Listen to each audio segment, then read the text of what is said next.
Le nouveau Koleos. Nous l'avons découvert il y a quelques mois lors du mondial de l'automobile. Enfin, nous, mais pas vous, car Renault avait décidé de ne pas l'exposer pendant les journées publiques. C'est dommage. Mais l'Argus vous propose aujourd'hui de le découvrir en détail. Allez, venez avec moi, c'est parti. L'ancien Koleos, c'était ça, un crossover au style fade qui n'a pas rencontré un vif succès en Europe. Le nouveau Koleos, c'est ça n'a plus rien à voir. Déjà, c'est un vrai SUV au style nettement plus avantageux. Si vous appréciez le design des nouvelles Mégane ou de la Talisman, alors il devrait vous plaire, car le style s'en inspire beaucoup. On retrouve sensiblement la même face avant, avec ces grandes calandres, mais surtout ces optiques, dont les feux en forme de crochet descendent le long du bouclier. Et à l'arrière, les mêmes feux qui s'étirent sur toute la largeur du haillon.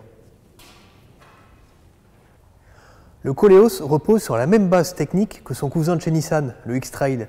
Comme lui, il sera proposé en version 2 ou 4 roues motrices. Nous voici à bord du Koleos. Et là aussi, vous pourrez en remarquer que le style est assez proche des Mégane et Talisman. On retrouve pratiquement la même planche de bord avec un écran tactile en position verticale, des compteurs digitaux et personnalisables et les mêmes commandes de climatisation. La qualité est vraiment au top. On a des plastiques bien rembourrés. Il y a même des surpiqûres sur la planche de bord. Mais bon, il faut souligner que nous sommes ici à bord d'une version initiale Paris qui représente la version la plus haut de gamme chez Renault. Mais bon, cela nous permet de voir tous les équipements dont nous pouvons disposer dans le Koleos. On a par exemple une caméra de recul, un système Bose très efficace, mais également des sièges chauffants et ventilés. Sans oublier cette magnifique sellerie en cuir bicolore. Et à l'arrière, quel espace pour les jambes! Regardez ça un peu.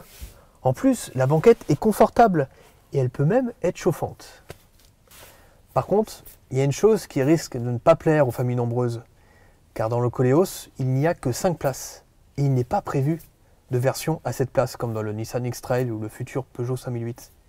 Mais pourquoi alors? Eh bien tout simplement pour éviter la concurrence interne. Car chez Renault, le Scénic et l'Espace proposent déjà des versions à 7 places.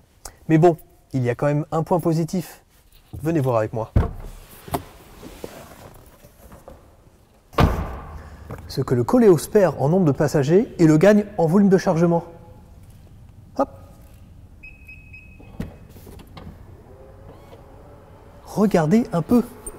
Renault annonce un volume de 624 litres. C'est quand même pas mal.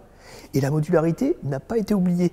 Regardez, grâce à ces tirettes, hop, vous pouvez rabattre la banquette arrière et obtenir un plancher plat. Ça, c'est quand même bien pratique pour charger des objets longs ou encombrants.